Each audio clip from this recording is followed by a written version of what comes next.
तो एक बेहद ही अफसोसनाक और दुखदायी खबर है। मुलायम सिंह यादव की अहलिया का इंतकाल हो गया है। जी हां, मुलायम सिंह यादव की अहलिया साधना यादव का इंतकाल हो गया है। गुरुग्राम के मेदांता अस्पताल में उन्होंने आखिरी सांस ली है। दरअसल 3 दिन से वो अस्पताल में दाखिल थी। साधना यादव को खराज अकीदत पेश करने वालों का तांता लगा हुआ है। साधना यादव के इंतकाल पर सीएम योगी ने अफसोस का इजहार किया है। आपको बता दें कि कल उनकी आखिरी रस्मात अदा की जाएंगी। तो एक अहम खबर आप तक पहुंचा रहे हैं और एक बेहद ही गमगीन और संजीदा खबर है कि मुलायम सिंह यादव की अहलिया का इंतकाल हो गया है। मुलायम सिंह यादव की अहलिया साधना यादव का इंतकाल हुआ है। गुरुग्राम के मेदांता अस्पताल में उन्होंने आखिरी सांस ली। 3 दिन से वो अस्पताल में दाखिल थी। साधना यादव को खराज अकीदत पेश करने के लिए तमाम बड़े लीडरान का तांता लगा हुआ है, जिसमें सीएम योगी आदित्यनाथ ने अफसोस का इजहार किया है। और आपको ये भी जानकारी दे देते हैं कि कल साधना यादव की आखिरी रस्मात अदा की जाएंगी।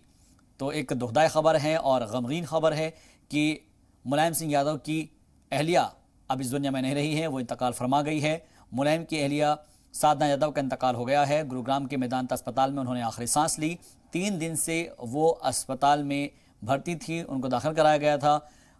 साधना यादव को खराज अकीदत पेश करने वालों का तांता लगा हुआ है। जो लोग हैं वो लगातार आ रहे हैं। और साथ ही साथ आपको बता दें कि साधना यादव के इंतकाल पर सीएम योगी आदित्यनाथ ने भी अफसोस का इजहार किया है, जबकि और भी कई लीडरान हैं, उन्होंने अफसोस का इजहार किया है।